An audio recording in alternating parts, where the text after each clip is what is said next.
साधु सुंदर सिंह की जीवनी के पहले भाग में हमने देखा था कि साधु सुंदर सिंह का जन्म और उसके बचपना के बारे में, और साधु सुंदर सिंह कैसे मसीह का विरोध करने वाला था और कैसे उसने यीशु का दर्शन किया उसके बारे में देखा था। और इस भाग में हम आगे बढ़ेंगे और आगे बढ़ते हुए हम देखेंगे कि यीशु मसीह के साथ साधु सुंदर सिंह की मुलाकात इतनी शक्तिशाली थी कि सुंदर सिंह ने अपना संपूर्ण जीवन उस दर्शित मसीह के पीछे चलने और उसके बारे में दुनिया को बताने के लिए अपने को पूरी तरह से समर्पित कर दिया।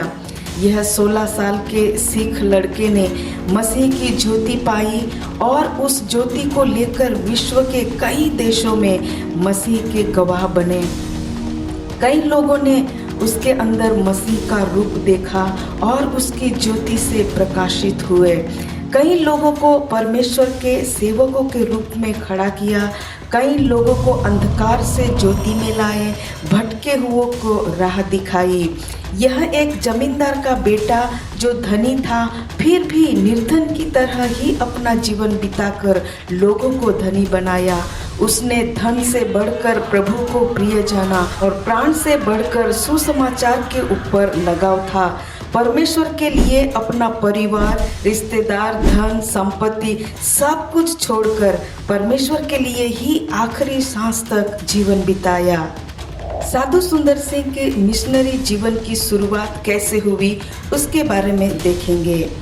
यशाया 52 और 7 में लिखा गया है कि पहाड़ों पर उसके पांव क्या ही सुहावने हैं जो शुभ समाचार लाता है।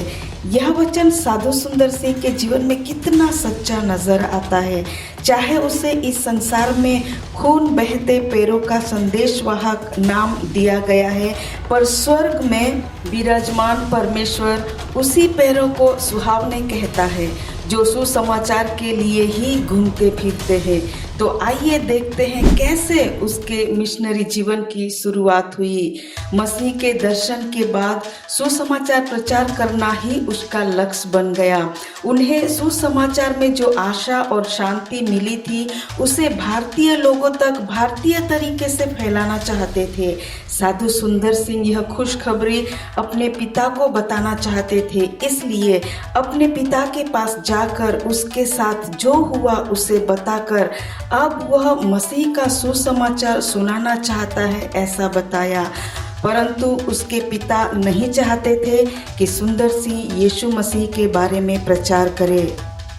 इसलिए सुंदर सिंह के पापा ने उसे कहा, तुम सुसमाचार प्रचार करने जाओ, उससे पहले मैं तुम्हारे लिए अच्छा सा भोजन तैयार करता हूँ, खाकर तुम विदा हो सकते हो।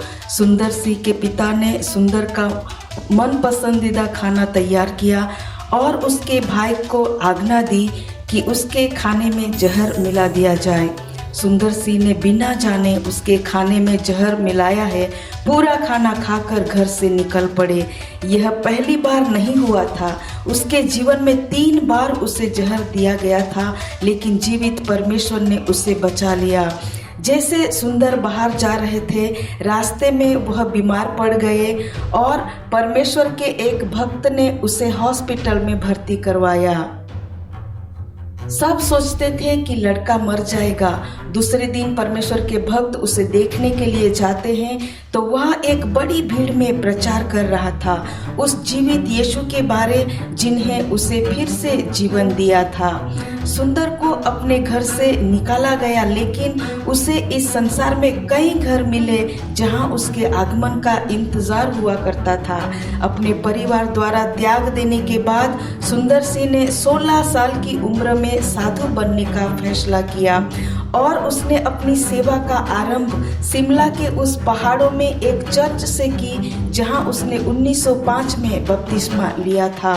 साधु सुंदर सिंह भारत के लोगों को भारतीय रूप से सुसमाचार सुनाना चाहते थे, इसलिए उन्होंने भगवा वस्त्र धारण करके सड़कों पर घूम घूम कर लोगों को सुसमाचार सुनाना शुरू किया, क्योंकि सुंदर सिंह को मालूम था कि भारतीय लोग साधुओं का ज्यादा मानते हैं। अपने 20वें दशक के दौरान साधु सुंदर सिंह का सुसमाचार कार्य बहुत व्यापक हो गया था और 30 वर्ष के आयु के बहुत पहले ही उनका नाम और उनके बारे में पूरे ईसाई जगत में जाना जाने लगा था।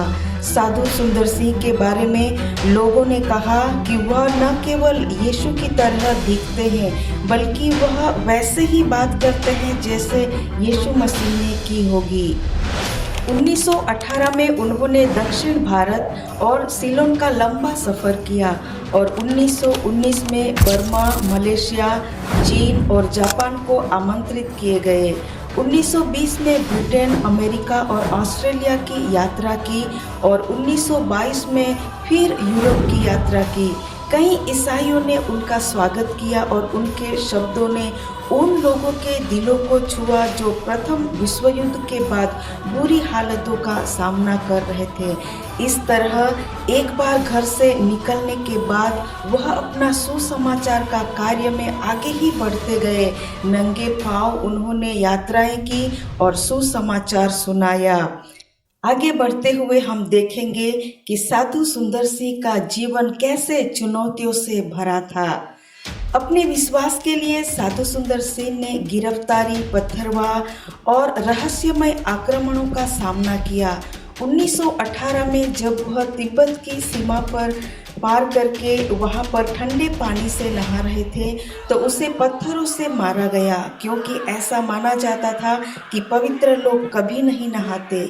सुंदर सिंह एक बार एक गांव में गए थे सुसमाचार प्रचार करने के लिए, लेकिन गांव के लोगों ने सुनने से इनकार कर दिया था और गुस्से में आकर गांव के लोगों ने सुंदर सिंह को एक कुएं में फेंक दिया।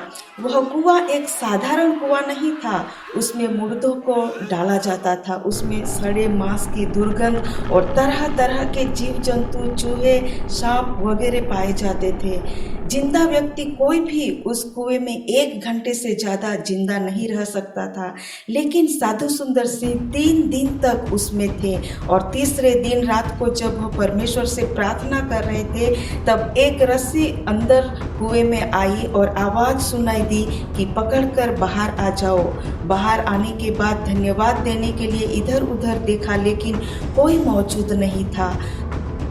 सुबह होते ही जैसे उसके साथ कुछ भी ना हुआ हो वैसे फिर से उसी गांव में प्रचार करने के लिए गए।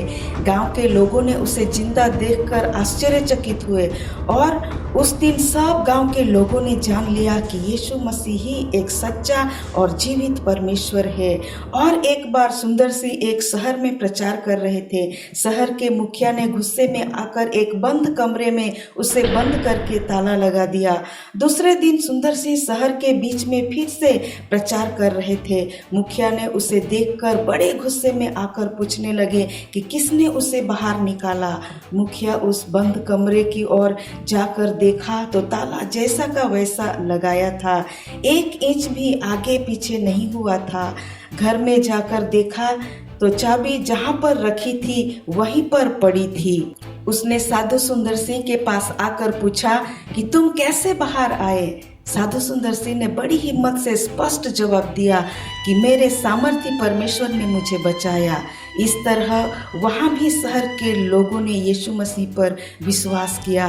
सुंदर सिंह को रोकने की कई कोशिश की गई थी, पर सुंदर सिंह को प्रभु यीशु के दर्शन से इतना स्ट्रांग बना दिया था कि जैसे पौलुस कहता है रोमियो की पत्री उसके 8 और 38 और 39 में कि न मृत्यु, न जीवन, न स्वर्गदूत, न प्रधानताएं, न वर्तमान भविष्य, न सामर्थ, न ऊंचाई, न गहराई और न कोई और सृष्टि हमें परमेश्वर के प्रेम से जो हमारे प्रभु मसीह यीशु में है अलग कर सकेगी। वैसे ही साधु सुंदर सिंह को मसीह के प्रेम से और सुसमाचार प्रचार से कोई भी न रोक पाया। साधु सुंदर सिंह ने नेपाल की आत्मिक दशा देखी और उन लोगों को नाश की ओर जाने से बचाने के लिए सुंदर ने सुसमाचार सुनाना शुरू किया। इसलिए उसे बंदी बनाकर कैद कर दिया, पर बंदी गृह में भी उसने सुसमाचार सुनाना शुरू किया, जिसकी वजह से उसे अलग से एक झोपड़ी में एक खंभे के साथ बांधकर कपड़े उतारकर जोंक नामक जंतुओं को शरीर पर डाल दिया गया। इन जंतुओं ने सुंदर सिंह के खून को चूस लेने की वजह से वह बहुत कमजोर हो गए थे, फिर भी परमेश्वर की स्तुति करना न छोड़ा। इस तरह अधिकारियों ने उसे पागल समझकर आजाद कर दिया। कई बार उसे गांव से निकाला गया, पत्थरवाह किया गया, कई बार पेड़ों के नीचे, खुले आसमान के नीचे रातें गुजारनी पड़ी, पर सब कुछ मसीह के प्रेम के सामने कुछ भी नहीं है, यह सोचकर हमेशा आगे बढ़ते रहे। साधु सुंदर सिंह ने कई आश्चर्य कर्म भी किए।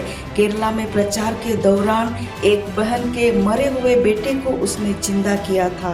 रात में कई बार जंगली जानवर के साथ रहना पड़ा, लेकिन वह जानवर उनके दोस्त हो उसी तरह उनके पास आते थे और बिना कुछ किए चले जाते थे। एक बार जहरीला कोबरा उसके साथ पूरी रात उसके शरीर की गर्माहट पाने के लिए लेटा था। सुबह उठकर देखा तो उसे डर तो था, पर परमेश्वर की आवाज ने उसे आगे बढ़ने के लिए कहा और वह अपना बिछौना उठाते हैं, तब कोबरा अपने रास्ते चला जाता है। सबसे ज्यादा उसके प्रचार में लोग मन फिराते थे। चोरों डाकुओं के जीवन को भी साधु सुंदर सिंह की बातों ने बदल दिया था। इस तरह 1929 में उसने अपने मित्र को लिखा, मैं तिब्बत को सुसमाचार प्रचार के लिए जा रहा हूँ, लेकिन वह आज तक वहाँ से वापस नहीं लौटे। कुछ लोगों का कहना है कि वह तिब्बत में शहीद हो गए होंगे। कुछ लोगों का यह भी कहना है कि परमेश्वर ने उसे हनोक की तरह जिंदा उठा लिया होगा। इस तरह साधु सुंदर सिंह का जीवन और सेवकाई सुनने वाले हर एक के दिल को बहाल कर देने वाला है। प्यारे मित्रों, क्या हम यीशु को अपनी दौलत से और सुसमाचार को अपने प्राण से ज़्यादा प्यार करते हैं? क्या आपने आज तक किसी को सुसमाचार सुनाया है? परमेश्वर आपको आशीर्वादित करे। धन्यवाद।